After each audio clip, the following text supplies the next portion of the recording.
উদ্দেশ্যকে সামনে রাখে আমাদের শিক্ষামন্ত্রী যে অনুপ্রাণিত হয়েছিলেন যে প্রজেক্টটি থেকে আমাদের মাননীয় প্রধানমন্ত্রী শ্রদ্ধেয় নরেন্দ্র মোদী, সেটা বেটি পড়াও বেটি বাঁচাও, এবং উনি তথ্য তুলে ধরেছেন যে 12-14 বছরে আজকে আমাদের আসামে কিভাবে কত পার্সেন্ট মেয়েরা বিয়ে পিড়িতে বসে যেত।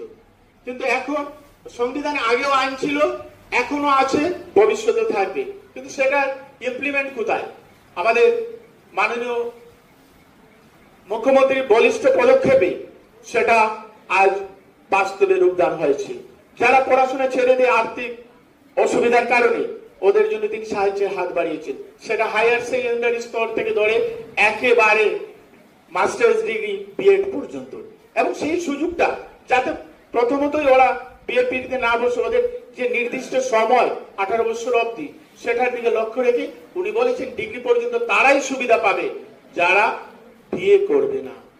কিন্তু আজকে অল আসামে প্রতিটি স্কুলে একই সঙ্গে লাইভ টেলিকাস্ট হয়েছে, এবং একই সঙ্গে প্রতিটা স্কুলে সমাজের বিশিষ্ট ব্যক্তিবর্গকে আমন্ত্রিত অতিথি হিসাবে আমরা পেয়েছি, এবং বিভিন্ন স্কুল কলেজ পেয়েছি। সেটা আমাদের কাছে একটা সৌভাগ্যের বিষয়। আজকে আমি আমার অন্তরের অন্তঃস্থল থেকে অভিনন্দন তথা স্বাগতম জানাচ্ছি স্কুলের পক্ষ থেকে আমাদের কাঠিগড়ার প্রাক্তন এমএলএ শ্রদ্ধেয় অমরচাঁদ জৈন মহাশয়কে। আজকে আমাদের মধ্যে এখানে পেয়ে আমরা সত্যি আনন্দিত উপভোগ করছি। আমরা পেয়েছি এই অঞ্চলের বিশিষ্ট সমাজসেবী, সমাজদরদী, আমার বন্ধুপ্রতি রঞ্জয় ধর মহাশয়কে। ওনাকেও আমরা আজকে পেয়েছি, স্বাগত জানাচ্ছি। উনি স্কুলে সব সময় বিভিন্ন কাজে থাকেন, এবং ওনাকেও বিভিন্ন ভাবে আমরা স্কুলে সাহায্য করতে পেরেছি। আমাদের বিগত দিনে সম্প্রীতি ভোজন অনুষ্ঠানেও উনি অনুদানও দিয়েছেন, এবং উনি এখানে ছিলেন নিজে সেটা দায়িত্ব নিয়েছিলেন, ইনিশিয়েটিভ নিয়েছিলেন, এবং বাকি আরো বেসরকারি সংস্থার সঙ্গে যোগাযোগ করেছিলেন। আগামী দিনেও ওনার এই সাহায্য আমরা ওনার কাছে চেয়ে নেব। আজকে সবার সভাপতির দায়িত্বে আছেন আমার শ্রদ্ধেয় প্রেসিডেন্ট নিখিল চন্দ্র দেব মহাশয়। মঞ্চে উপবিষ্ট আমাদের শিক্ষক মন্ডলী, সতীর্থ মন্ডলী এবং প্রাণপ্রিয় ছাত্রছাত্রীবৃন্দ, তথা আজকে উপস্থিত আমাদের ক্লাস্টারের সিআরসিসি শ্রদ্ধেয় মানসকান্তি নাথ মহাশয়। আমরা দীর্ঘক্ষণ নিযুত ময়না সম্বন্ধে বক্তব্য দেখেছি, শুনেছি, লাইভ টেলিকাস্ট যেহেতু হয়েছে, এবং আমরা এটা পরিষ্কার আমাদের কাছে যে নিযুত ময়না প্রকল্পের উদ্দেশ্যটা কি ছিল। মহতীপূর্ণ অনুষ্ঠানের আজকে আমাদের জ্যোতিষী হায়ার সেকেন্ডারি স্কুলের মঞ্চে উপবিষ্ট আমাদের প্রাক্তন বিধায়ক, সবার সুপরিচিত ব্যক্তি মাননীয় অমরচাঁদ জৈন মহাশয়, মঞ্চে উপবিষ্ট আমাদের জ্যোতিষী হায়ার সেকেন্ডারি স্কুলের ম্যানেজিং কমিটির চেয়ারম্যান মাননীয় নিখিল দেব মহাশয়, তার সঙ্গে এই স্কুলের সিআরসি মহাশয় মঞ্চে উপস্থিত, এবং আমার বন্ধুবর এই স্কুলের একাডেমিক ইনচার্জ মাননীয় নিরূপক নাথ মহাশয়, এবং এই স্কুলের শিক্ষক মাননীয় অনিল দাস মহাশয়, আমি সবাইকে আমার অন্তঃস্থল থেকে প্রণাম জানাই। আজকে এখানে আমরা উপস্থিত হয়েছি আমাদের শ্রদ্ধেয় মুখ্যমন্ত্রী মাননীয় হিমন্ত বিশ্ব শর্মা মহাশয়ের একটা প্রকল্প, মুখ্যমন্ত্রী নিযুত ময়না আঁচনি বা 2.0। সেই অনুষ্ঠানে আমি গতকালকে আমাদের শিলচরের জেলা শাসক মৃদুল যাদব মহাশয়ের প্রেরিত একটি পত্র পেয়েছি।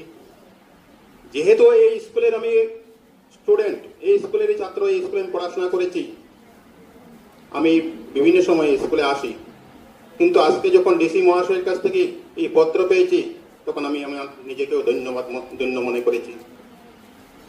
আজকে আমাদের ভারতবর্ষে 2014 সালে যখন আমাদের নরেন্দ্র মোদী প্রধানমন্ত্রী হয়েছিলেন তখন উনি এক স্বপ্ন দেখেছিলেন, আমাদের দেখাইয়েছিলেন যে বেটি বাঁচাও বেটি পড়াও একটা প্রকল্প হাতে নিয়েছেন। কিন্তু আমাদের দেশ যেহেতু যৌথ শাসন ব্যবস্থা, শুধু প্রধানমন্ত্রী যদি ইচ্ছা প্রকাশ করেন তবে হয় না, যদি আমাদের রাজ্যের মুখ্যমন্ত্রী সেটা সম্মান না জানান। তো সেই সূত্র ধরে আমাদের শ্রদ্ধেয় মুখ্যমন্ত্রী মাননীয় হিমন্ত বিশ্ব শর্মা মহাশয় আজকে এই নিযুত ময়না প্রকল্প আঁচনি উনি গ্রহণ করেছেন।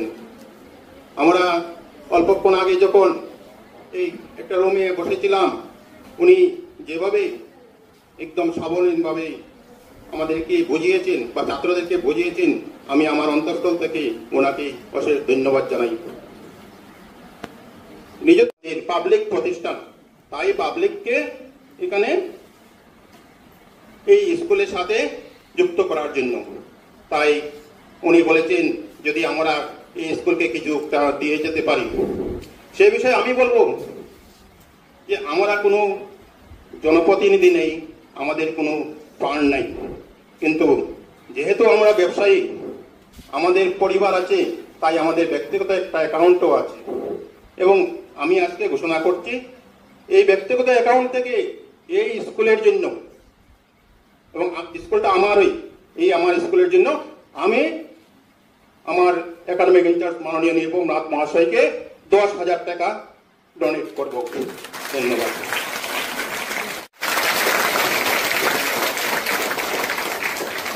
আমি পরবর্তী ছাত্রীকে অমরচাঁদ জয় মহাশয়কে মণিপুরি গামছা দিয়ে সম্মান জানানোর জন্য অনুরোধ করছি। তোমরা সবাই জুড়ে হাততালি।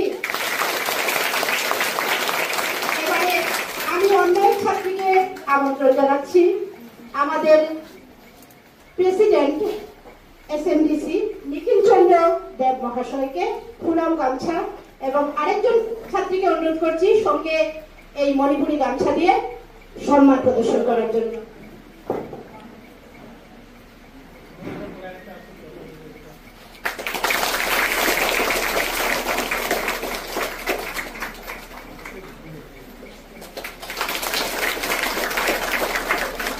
এবারে আমি আমাদের সিআরসিসি মহাশয়,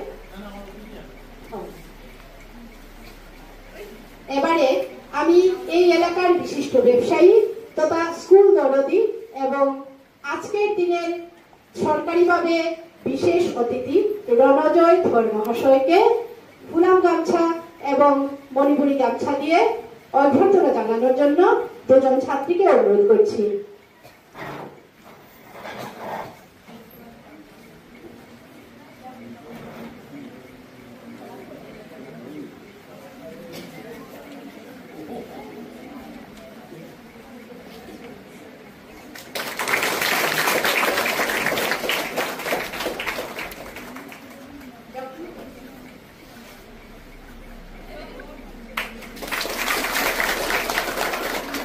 এবারে আমি আমাদের স্কুলের তথা এই এলাকার সিআরসিসি মহাশয় মানসকান্তি নাথ মহাশয়কে ফুলাম গামছা আর মণিপুরি গামছা দিয়ে অভ্যর্থনা করার জন্য দুজন ছাত্রীকে আমন্ত্রণ জানাচ্ছি।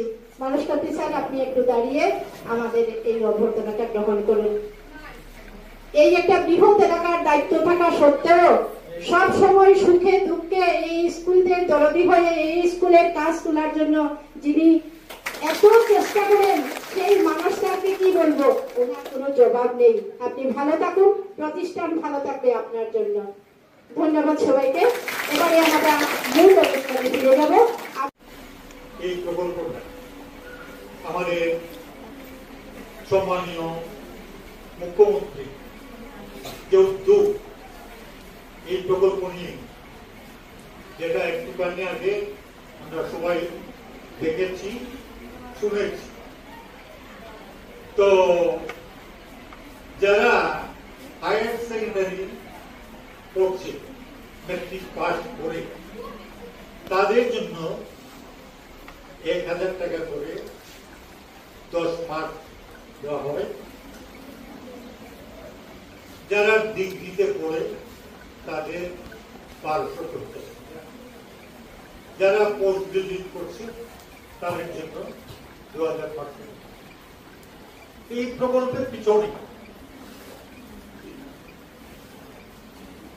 যে উদ্যোগ সরকারের, আমি গতবারও বলেছি যে আমাদের এহেন একজন মুখ্যমন্ত্রী যার ভূয়সী প্রশংসা না করলেই, মেয়েদের জন্য চিন্তাধারা কিভাবে করেছেন যাতে ছাত্রীরা পড়াশোনা করে অনেক ছাত্রীরা দারিদ্রতার জন্য পড়াশোনায় এগিয়ে দিতে পারেন। তো সেইভাবে সরকার অনেক আপনারা যারা ভিডিও কনফারেন্স দেখেছেন, ওরা আমাদের চিফ মিনিস্টার এবং শিক্ষামন্ত্রীর সব কথা শুনেছেন। আমি সংক্ষিপ্তভাবে আমাদের লোকাল ভাষায় একটু আপনাদের বুঝিয়ে দিতে চাই যে কেন এটা সূত্রপাত হলো। 1 নম্বর, এটার কারণ সমাজকে উন্নত করা। 2 নম্বর কারণ যাতে মেয়েদের স্বাস্থ্য ভালো থাকে সেই জন্য ব্যবস্থা করা।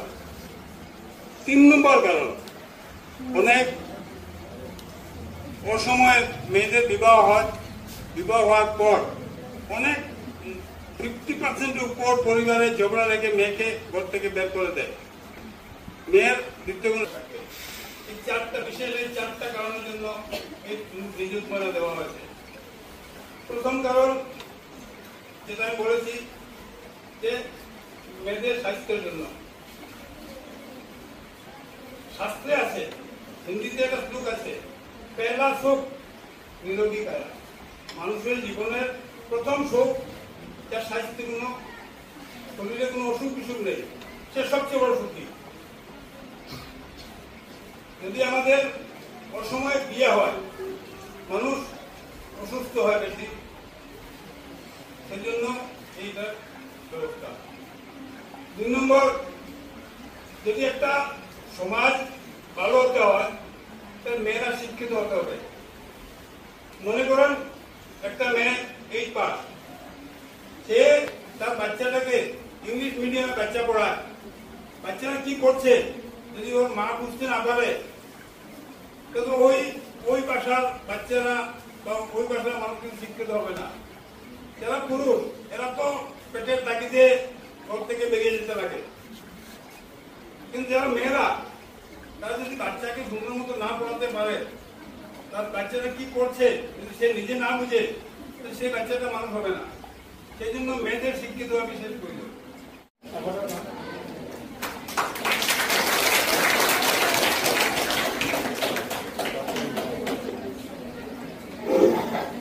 এবার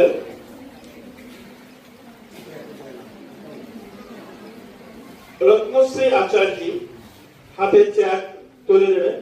আমার বন্ধু প্রথম তথা আজকে এখানে বিশিষ্ট অতিথি রঞ্জয় ধর মহাশয়।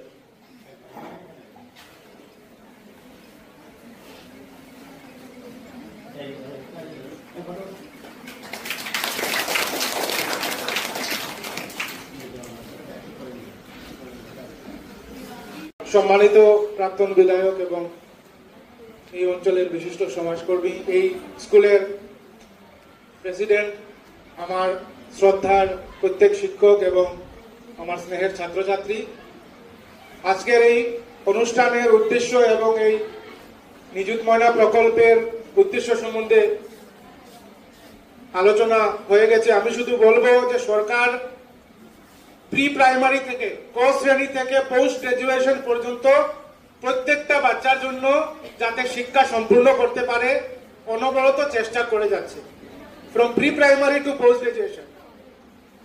তো এই সরকার এত চেষ্টা করছে কারণ ন্যাশনাল এডুকেশন পলিসি 2020 বলেছে সুনাগরিক তৈরি করার জন্য, এবং সুনাগরিক তৈরি হতে হলে শিক্ষা সম্পূর্ণ করতে হবে, সুস্বাস্থ্যবান হতে হবে। সুস্বাস্থ্যবান হতে হলে কি করতে হবে? নিয়মিতভাবে আমরা স্কুলে আসতে হবে, শারীরিকভাবে নিজের খেয়াল রাখতে হবে, মানসিকভাবে খেয়াল রাখতে হবে। তাই সরকারের যতটি প্রকল্প, সবটি প্রকল্পের মূল উদ্দেশ্য যাতে ভবিষ্যতের নাগরিক, সুনাগরিক তৈরি হয়। আমি তোমাদের প্রত্যেককে অভিনন্দন জানাচ্ছি। প্রত্যেকে শিক্ষক শিক্ষিকাদের কথা মতো পড়াশোনা চালিয়ে যাও, নিজের স্বাস্থ্যের প্রতি খেয়াল রাখো এবং নিজের জীবন এবং নিজের পরিবার, সমাজের গর্ব হয়ে উঠো। আমি আর বিশেষ কিছু বলছি না, আমাদের অতিথিবৃন্দদের মুখে আমরা শোনার জন্য অপেক্ষা করছি। ধন্যবাদ। একটা প্রকল্প 3 নম্বর, মুখ্যমন্ত্রী মহোদয় একটা মিটিং এ একজনে প্রশ্ন করছিল যে আপনি বই ফ্রি দিছেন, ইউনিফর্ম ফ্রি দিছেন, কিন্তু আমার মেয়েটা 14 কিলোমিটার যাইতে লাগে, অত ভাড়া কে দিব? তখন মুখ্যমন্ত্রী চিন্তা করলো কথাটা তো সত্য, গভর্নমেন্ট স্কুল একটা যদি 14 কিলোমিটার 15 কিলোমিটার যাইতে লাগে, তাহলে বইও ফ্রি পাইলো, ইউনিফর্মও ফ্রি পাইলো, কিন্তু হাতে তো কিছু টাকা লাগবে। বলছে আমার কাছে তো টাকা নাই, গতিকে আমি মেয়েকে কিরকম স্কুলে পাঠাইব? তখন মুখ্যমন্ত্রী কইল আমি খুব শীঘ্রে আপনার কথার উপরে ভিত্তি করিয়া মেয়েগুলা যারা বাধাগ্রস্ত, আর্থিকভাবে দুর্বল, তারা একটা হাতে স্বাবলম্বী করার একটা রাস্তা দিব। আর এইটারে একটা প্রতিফলন নিযুত মহিলা। এই নিযুত মহিলায় কি করব? যে অন্তত গভর্নমেন্ট স্কুলত ছাত্রীগুলা যারা একদম অনাতনত আছে, মা বাবা কিন্তু পাঠাইবার চেষ্টা করব, কারণ জানে মাসে অন্তত 1000 টাকা পাইব। আমাদের দেশ এত গরিব যে 1000 টাকা আমাদের কারণে যথেষ্ট বেশি, কিন্তু কারণ একটা অরুণোদয়ের কারণে একটা মহিলা প্রায় 1 বছর ঘুরে কাগজপত্র লয়, কারণ 1250 টাকাও আমাদের জরুরি আছে, প্রয়োজন আছে। সুতরাং 1000 টাকাও যদি পায় একটা পরিবারত, তাহলে একটা মেয়ে অন্তত স্কুলে যাওয়ার কারণে মা বাবা উৎসাহিত করব। আর নিজেরও একটা স্বাবলম্বী হইল যে আমার হাতে অন্তত 1000 টাকা প্রত্যেক মাসে আসে। আমি পৌলমিতা দাস, আমি পিএমসি যুধিষ্ঠির সাহা উচ্চতর মাধ্যমিক বিদ্যালয়ে অধ্যয়নরত দ্বাদশ শ্রেণীর ছাত্রী। এখানে উপস্থিত মুখ্য অতিথি প্রাক্তন বিধায়ক অমরচাঁদ জৈন মহাশয়, স্কুল প্রেসিডেন্ট নিখিল চন্দ্র দেব মহাশয়, রণজয় ধর এবং আমার প্রিয় শিক্ষক শিক্ষিকা সবাইকে জানাই আমার আজকের দিনের শুভেচ্ছা। প্রথমেই আমি মাননীয় মুখ্যমন্ত্রী ডক্টর হিমন্ত বিশ্ব শর্মাকে ধন্যবাদ জানাতে চাই এই নিযুত মহিলা প্রকল্পের জন্য। এই প্রকল্পের মুখ্য উদ্দেশ্য হল নারী শক্তিকে বিকাশ ও বাল্যবিবাহ। মুখ্যমন্ত্রী পরিচালিত এই নিযুত মহিলা প্রকল্পের মাধ্যমে আমরা গরিব ছাত্রছাত্রীরা অনেক উপকৃত হয়েছি। এই প্রকল্পের মাধ্যমে আমরা আমাদের প্রয়োজনীয় বইপত্র কিনতে পেরেছি। তাই মুখ্যমন্ত্রীর এই প্রকল্পের কথা মাথায় রেখে আমাদের মন দিয়ে পড়াশোনা করে সমাজকে আরো এগিয়ে নিতে হবে। ধন্যবাদ।